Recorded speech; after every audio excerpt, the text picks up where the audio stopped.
बिस्मिल्लाहिर्रहमानिर्रहीम। अस्सलाम वालेकुम माय डियर स्टूडेंट्स।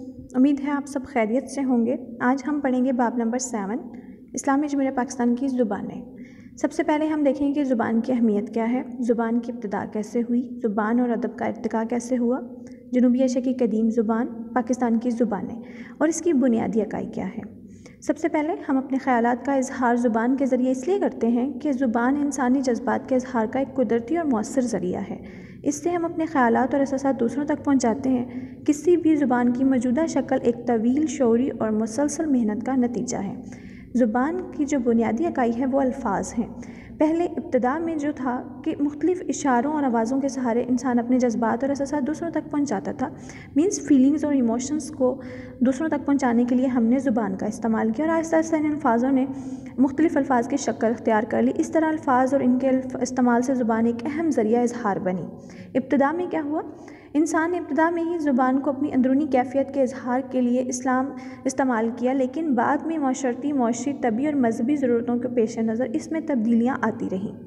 यूँ हर इलाके और हर माशरे की ज़ुबान अपने अपने मखसूस अंदाज में अख्तियार करती गई। इस तरह मुख्तलिफ़ इंसानी ज़ुबानें और बोलियाँ पैदा हुईं। मौशरी ज़रूरतों और इंसान के शौरी अटेंशली और लाशौरी अनअटेंशली महसूसात में तनू डाइवर्सिटी को कहते हैं। साथ साथ ज़ुबान के इस्तेमाल में फैलाव आता गया और अल्फाज मौसर होने लगे। ज़ुबान के इर्तिका में इसी मरहले पर अदब ने जन्म लिया। अदब में अगर इलाकाई तर्जुमानी हो तो ट्रांसलेशन अदब लोक अदब कहलाता है। लोक अदब मकामी को कहते हैं। लोक इंग्लिश का वर्ड है, हम इसको मकामी कहेंगे, लोक अदब कहलाएगा। मकामी अदब भी कहला सकता है। इस किस्म के अदब के इस खित्ते के बोलने वालों के मिजाज, सकाफ़ती पस मंज़र और एहसासात की तर्जुमानी होते हैं। जब इस किस्म का अदब इजहार का मौसर वसीला बन जाता है और ज़ुबानों के ज़खायर अल्फाज में मज़ीद इजाफ़ा हो जाता है तो माशरा शौरी और लाशौरी कैफियत के इजहार के लिए मियारी अदब तख्लीक करता है। कोई ज़ुबान जितनी ज़्यादा कदीम होती है उसमें उतना ही ज़ख़ीरा अल्फाज वसी होगा और वहाँ के अदब के हवाले से अपने माशरे की नुमाइंदगी की सलाहियत रखती होगी। पाकिस्तान एक ऐसा ख़ित्ता है, जनूबी एशिया के लिहाज से अगर हम बात करते हैं तो पाकिस्तान एक ऐसा ख़ित्ता है, ज़मीन पर वाक़ है जहाँ से कई किस्म की कदीम तहज़ीबी विरसे मिले हैं। तहज़ीबी विरसे हमने पिछले ही चैप्टर में पढ़ा था कि तहज़ीब क्या है, ठीक है, सकाफ़त के चैप्टर में। तहज़ीब वादिया सिंध की तहज़ीब, मोहनजोदाड़ो, ठीक है, और हड़प्पा साहिवाल के करीब जो हड़प्पा है सिविलाइजेशन, कंधारा सिविलाइजेशन जो टेक्सला के करीब है, जो अपनी तरतीब और मौशरी इक़दार के लिहाज से मुख्तलिफ़ सनफ़-ए अदब के मालिक हैं। आर्या की बात करें तो कदीम तरीन ज़ुबान है। ये बरसगीर पाको हिंद में हम बोली जाती थी। आर्या जो ज़ुबान बोलते थे वो भी आर्या कहलाती थी। आज इसकी मुख्तलिफ़ शाखें हैं। इसको दो हिस्सों में डिवाइड कर दिया, हिंदुस्तानी और ईरानी। हिंदुस्तानी के लिहाज से बात करें तो इसकी शाखें में जो आते हैं कंट्री वो है ईरान, अफ़गानिस्तान, भारत और पाकिस्तान। और मसलन पंजाबी, गुजराती, सिंधी, कश्मीरी, असामी, नेपाली, अरायों की हिंदुस्तानी ज़ुबान है। और कोस्तानी ज़ुबान जो है वो है बलोची, पश्तो और ईरानी ज़ुबानें कहलाती हैं। मुश्तरका नस्ल और करीबी ज़ुबानों के बावजूद पाकिस्तान, भारत, ईरान, अफ़गानिस्तान के बशिंदों मिजाज एक दूसरे से मुख्तलिफ हैं। हमने सेकंड चैप्टर में पढ़ा था कि पाकिस्तान और भारत का ताल्लुक़ कैसा है और उस लिहाज से उनके बशिंदों का एक दूसरे से मिजाज कैसे मिलता है और कैसे मुख्तलिफ है। पाकिस्तान की अगर कौमी ज़ुबान की हम बात करते हैं तो अगर हम बरसगीर पाको हिंद की बात करते हैं तो यहाँ तकरीबन 300 से ज़ायद ज़ुबानें बोली जाती हैं। मौजूदा पाकिस्तान के बारे में अगर हम देखें तो 70 से ज़ायद ज़ुबानें बोली जाती हैं। इसके अलावा हम इलाकाई ज़ुबानें देखें तो सिंधी, पंजाबी, बलोची, पश्तो, कश्मीरी, हिंद को, बरहवी और सराइकी वगैरह बोली जाती हैं। ये वो ज़ुबानें हैं जिन्हें यूनिवर्सिटी की सतह पर भी तालीम दी जाती है और इन्हें फ़रोग़ हासिल है ताकि हम इसकी तालीम हासिल करने के बाद एक डिग्री की सूरत में सनत हासिल कर सकें। मुख्तलिफ़ ज़बानें होने के बावजूद पाकिस्तान के लोग जहाँ एक मज़हब की लड़ी में पिरोए हुए हैं वहाँ इनमें एक रिश्ता का भी है, ज़ुबान का रिश्ता जो कि बाहमी इन्हिसार और ज़ुबानों के इख्तिलाफ से पैदा हुआ है, जिसे उर्दू के नाम से जाना जाता है। एक रिश्ता ज़ुबान का भी है, मतलब इसका मतलब ये है कि हमने कौमी यकजहती के चैप्टर में पढ़ा कि कौमी यकजहती में हमारे जो मुश्तरका कदरें हैं वो कौन कौन सी हैं। पहली दो ही बेसिक कदरें हैं, वो हैं मुश्तरका इस्लाम और मुश्तरका ज़ुबान। उसके बाद बाकी मुश्तरका कदरें आती हैं, लेकिन सबसे जो इम्पॉर्टेंट हैं हमारी लाइफ में, हमारी रियासत में, वो ये हैं कि ज़ुबान और हमारा इस्लाम। तो इस लिहाज से उन्होंने इस बात को वाज़ह किया है कि एक रिश्ता ज़ुबान का भी है और ज़ुबान का ये रिश्ता बाहमी अंसार और ज़ुबानों के खिलाफ से पैदा हुआ है, जिसे उर्दू के नाम से जाना जाता है। हम फिर आगे देखते हैं, हमारा अगला टॉपिक है कौमी राब्ते की ज़ुबान उर्दू। अगर हम उर्दू की बात करें तो कौमी ज़ुबान है, इसके मायने क्या हैं, इब्तिदा कैसे हुई, इसके मुख्तलिफ़ नाम भी हैं, मुख्तलिफ़ अदवार भी हैं, इसकी तारीख़ कितनी पुरानी है, 19वीं सदी में क्या है, 20वीं सदी में क्या है, तो उर्दू और तहरीक अलीगढ़ क्या है, शायर मशरिक़ और उर्दू ज़ुबानें क्या हैं।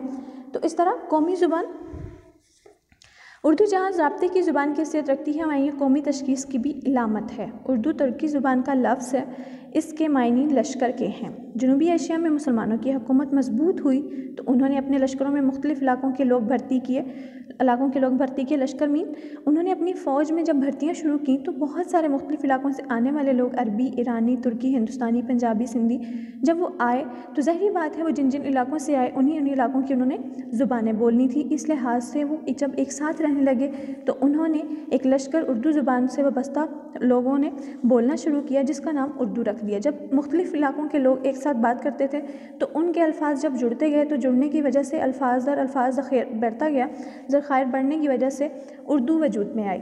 उर्दू ने मुख्तलिफ़ अदवार में अपने कई नाम तब्दील किए। शुरू में हिंदी और हिंदुस्तानी कहा जाता था, बाद में ये रिख्ता कहलाई, वही हिंदी और हिंदुस्तानी को ही बाद में रिख्ता कहलाई। इसके बाद उर्दू मुअल्ला और अब सिर्फ इसका नाम उर्दू है। लेकिन मुख्तलिफ़ मराहिल में नामों की तरह इसकी अदब आहंगी भी बदलती रही। मसलन अमीर खुसरो हिंदी या हिंदुई के कदीम शायर गर्दाने जाते थे। रिख्ता के दौरान में मौसफ़ी वगैरह और उर्दू मुअल्ला के दौरान में मिर्ज़ा गालिब और ज़ौक़ वगैरह मशहूर हैं। हम अगर बात करें कि उर्दू की इब्तिदा कहाँ से हुई तो उर्दू 1647 में आगरा की बजाय शाहजहां ने दिल्ली को अपना दारुल खिलाफा बनाया और तो लश्करी ज़ुबान बोलने वाले और दिल्ली की ज़ुबान बोलने वाले एक ही बाज़ार में रहते थे। मतलब लश्करी ज़ुबान वो जो मुख्तलिफ़ इलाकों से आने वाली एक फ़ौज बनाई गई वो सब, और दिल्ली की ज़ुबान दिल्ली के रहायशी लोग। तो दिल्ली और लश्करी ज़ुबान जब बोली गई तो उन्होंने उस बाज़ार को उर्दू मुअल्ला के नाम से पुकारना शुरू कर दिया। लिहाजा वहाँ बोली जाने वाली अब ज़ुबान को इस निस्बत से उर्दू मुअल्ला या ज़ुबान दहलवी भी कहा गया। देखें, ये तकरीबन जो नाम दिए गए हैं 7 से 8 नाम हैं, लेकिन इसके साथ ही उन्होंने चेंज किया जब ज़ुबान को दक्कन और गुजरात में तो दक्कनी और गुजराती भी इसे कहा गया।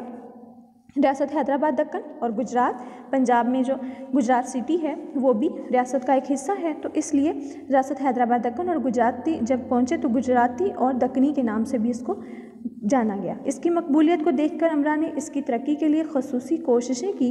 इस तरह ये बोलचाल की सतह से बुलंद होकर बहुत जल्द अदबी दर्जे तक पहुँच गई।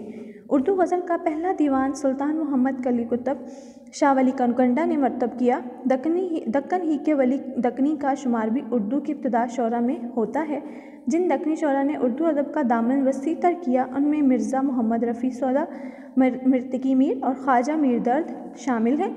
दिल्ली और दक्कनी के अलावा उर्दू की मकबूलियत रियासत औध और लखनऊ में भी होने लगी। इसी सरजमीन पर गज़ल के साथ साथ मिर्ज़ा गोई के फ़न का भी फ़रोग़ हुआ और यूँ पाशारा उर्दू को नसीब हुआ। 19वीं सदी की बात करें तो 19वीं सदी की इब्तिदा अशरों में नज़म के साथ साथ उर्दू नसर को भी तरक्की मिली। इसी दौर में ज़ौक़, बहादुर शाह ज़फ़र और मिर्ज़ा गालिब जैसे अज़ीमुल मरतब शायर पैदा हुए और उन्होंने भी उर्दू को फ़रोग़ दिया। मिर्ज़ा गालिब की अगर हम बात करें तो मिर्ज़ा गालिब की गज़ल के साथ साथ इन्होंने नसर भी उर्दू अदब का कीमती सरमाया रही। पहले शेर आते हैं, अशरों की बात करते हैं उन्होंने किया तो अशर मतलब शेर पहले है, नसर बाद में है। नसर बाद में वजूद में आई है, पहले शेर आया है। 1857 की जंग आज़ादी के बाद जनूबी एशिया में सियासी और मशरती हालात नुमायाँ तब्दीलियाँ आईं जिसके बाद तख्लीकी अदब उर्दू एक नया रुख इख्तियार किया। 1877 सैयद अहमद के अलीगढ़ कॉलेज के कायम किया, जिसकी वजह से मुसलमानों की मशरती तरक्की के साथ साथ उर्दू अदब में नसर ने नुमायाँ तरक्की हासिल की। सर सैयद इनके रुफ़का और उर्दू नज़म और नसर पर तजर्बा किए और उर्दू को नई जहतों से रोशनास करवाया। इसी दौर में अगर हम बात करें कि हमारे सर सैयद अहमद ख़ान रहनुमा जो रहे, ठीक है, मौलाना हाली, मौलाना शिबली नुमानी, तो ये तमाम के तमाम इन्होंने उर्दू को फ़रोग़ दिया और उर्दू को तरजीह दी बाकी सब ज़ुबानों पर। इसलिए उन्होंने अपनी कौमी ज़ुबान होने की तशख़ीस की और उसने मुसद्दस लिखी। मुसद्दस मुसलमानों का असल में झंझोड़ना था कि अजीम विरसे का एहसास दिलाया, इन्हें एहसास दिलाया कि वो एक कौम है और उनकी पहचान क्या है और मुसलमान होने की हैसियत से उनकी ज़िंदगी का तर्ज़ अमल क्या है। इन्हीं अयाम में मौलाना शिबली नुमानी ने इस्लामी तारीख़ को एक नए अंदाज़ में पेश किया। अगर हम शायर मशरिक़ की बात करें तो शायर मशरिक़ में इलामा मोहम्मद इकबाल ने फ़लसफ़े और शायरी का सूरज जिसके बाद तलू होता है, इन्होंने अपनी शायरी के ज़रिए पूरे जनूबी एशिया के मुसलमानों को ये बात बावर कराने की कोशिश की। जनूबी एशिया आपको पता है बर आज़म एशिया का जो जनूब है वहाँ पाकिस्तान का वाक़या है, तो पाकिस्तान वाक़या होने की वजह से हम बर आज़म एशिया के जनूब में हैं। थर्ड चैप्टर में हमने जनूबी एशिया के लिहाज से बहुत डिटेल में बात की थी, तो इस लिहाज से हमें बहुत अच्छे से अंदाज़ा है कि जनूबी एशिया पाकिस्तान को क्यों कहा जाता है। इसके साथ मुसलमानों को ये बात बावर कराने की कोशिश की गई कि मुसलमान अजीम सकाफ़ती तमद्दुनी नज़रियाती विरसे के हामिल हैं। इन पर जो फ़ायदा पर बड़ी है, इनका असल हल सिर्फ यही है कि वो अपनी खुदी को मजबूत करके नए हालात और मुश्किलात का मुकाबला करें। जितनी भी शायर अल्लामा इकबाल की शायरी थी, उन्होंने अपनी तमाम की तमाम शायरी इश्क़ हकीकी में की। उन्होंने जितने भी नावल लिखे, अफसाना नगारी की, ड्रामे जो भी था, उनमें तमाम की तमाम बात उनकी इश्क़ हकीकी से रिलेटेड थी और इस्लाम का प्रचार थी। इसलिए उन्होंने अपने मुसलमान दुनिया में जहाँ कहीं भी शायरी की हकीकत में इस बात से आगाह करवाया कि हम बाहम एक रिश्ते में मुंसलिक हैं। इस तरह के इनकी हैसियत एक उम्मत वाहिद जैसी है। उम्मत वाहिद एक हदीस भी है कि तमाम उम्मे मुसलमा जस्त वाहिद की मानद हैं। ये हमने कौमी यकजहती के चैप्टर में पढ़ा था कि जस्त वाहिद की मानद हम क्यों हैं, और जस्त वाहिद की मानद होने से हमें यह एहसास होता है कि अगर हम मुसलमान कहीं भी पूरी दुनिया में हैं तो हमारी तमाम की तमाम जो हैसियत है वह यूनिवर्सल और हमागीर है और बहुत मजबूत है। अल्लामा इकबाल शायर मशरिकी नहीं बल्कि बर्र सगीर के भी शायर रहे हैं। उसके साथ वो इन दोनों के अलावा आलमी शायर भी जाने जाते हैं और साथ ही इसके साथ देखें, इनको चाहिए कि वो मुत्तहिद होकर तमाम मुखालिफ क़ुव्वतों का मुकाबला करें। अल्लामा मोहम्मद इकबाल ने अपनी शायरी उर्दू और फ़ारसी दोनों ज़ुबानों में की। इनकी शायरी अवाम में इतनी मकबूल थी कि बाज़ लोगों ने इनकी तवील नज़में भी याद की। अल्लामा मोहम्मद इकबाल के बाद जदीद अदब के ज़ेर असर अदब में तरक्की पसंद तहरीक का आगाज़ हुआ। इसमें आफ़ियत पसंदी के रुझान पर ज़ोर दिया। तो हम अपनी बात के एंड की तरफ चलते हैं, और उन्होंने तहरीक आज़ादी के दौरान और क़याम पाकिस्तान के बाद उर्दू अरब की तरक्की में एक आज़ाद और इत्तेमाद की फ़िज़ा कायम हुई, जिसमें अदीबों ने अपने अपने असनाफ़ सुख़न में नुमायाँ काम किया। उर्दू में उर्दू शायरी, उर्दू नावल निगारी, ड्रामा नवीसी, अफसाना नवीसी, तहक़ीक़ व तनकीद शामिल है। नावल नगारी कहते हैं लॉन्ग स्टोरी को, और नवीसी ड्रामा नवीसी को कहते हैं ड्रामे की जो एक स्टोरी होती है, और अफसाना नवीसी शॉर्ट स्टोरी को। तहक़ीक़ व तनकीद मतलब इन पर तनकीद भी शामिल है। अगर कोई नावल या ड्रामा या अफसाना शाया किया गया तो उस पर तनकीद और तरकीब भी दोनों साथ साथ शामिल है। पाकिस्तान रियासत तख्लीक में आ गई। दुनिया की सबसे बड़ी रियासत इस्लामी रियासत पाकिस्तान है, और पाकिस्तान अदब में ही सबसे बड़ा नाम जो है, पाकिस्तानी अदब में जो सबसे बड़ा नाम आज जाना जाता है वो फैज़ अहमद फैज़ का है। इस तरह हमारा आज का टॉपिक एंड हुआ। अल्लाह हाफ़िज़।